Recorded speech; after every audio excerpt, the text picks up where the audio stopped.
जय गुरु जी। संगत जी, जिन आंटी का सत्संग मैं आपसे शेयर कर रही हूँ वो दिल्ली की आंटी हैं। दिल्ली में ग्रेटर कैलाश में गुरु जी से मिली।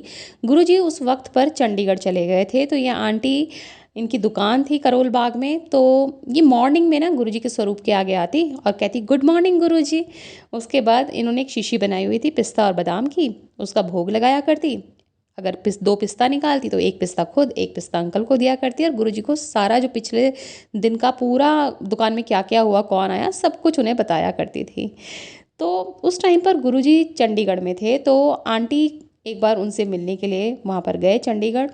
तो पंचकुला की तरफ पे कोई ब्रिज बन रहा था डाइवर्जन से। दिन में तो ये पहुँच गए, बट रात के करीबन 2 बजे थे और गुरुजी ने कहा दिल्ली वाले वापस जाओ।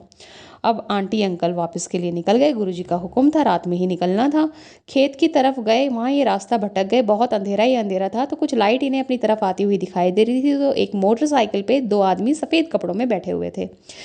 वो रुकते हैं, पूछते हैं क्या हुआ। कहते हैं हमें हाईवे पता करना है। वो कहते हैं 13 किलोमीटर दूर है। अब आंटी की जो मदर इन लॉ है वो भी इनके साथ कार में थी। तो वो कहती हैं कि आतंकवादी तो नहीं है, बिकॉज उन दिनों बहुत आतंकवादी का डर हुआ करता था, देर रात हो चुकी थी। पर जब वो जाते हैं तो 13 किलोमीटर का इन्हें बोर्ड दिखता है हाईवे का, और ये ठीक ठाक अपने घर पर पहुंच जाते हैं। तो जब अगले दर्शन के लिए ये गुरुजी के पास जाती हैं तो पहले तो गुरुजी कहते हैं गुड मॉर्निंग आंटी। अब आंटी सोचें कि यार ये तो शाम हो रही है, गुरुजी मुझे गुड मॉर्निंग क्यों कह रहे हैं। पर वो इसलिए कहा था क्योंकि आंटी गुड मॉर्निंग कह के गुरुजी को भोग लगाया करती थी। और दूसरा फिर गुरुजी ने बोला और उस दिन क्या हुआ, रास्ता भटक गई थी। तो आंटी कहती हाँ गुरुजी वो आप थे। कह रहे और क्या, तूने मुझे पुकारा, मैं तेरी मदद करने के लिए आ गया। तो संगत जी, गुरुजी महाराज कैसे हम तक अपनी मदद पहुंचाते हैं, खुद आते हैं, किसी को भेजते हैं, वो तो वही जाने।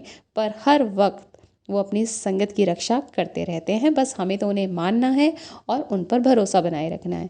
जय गुरु जी, शुक्राना गुरु जी।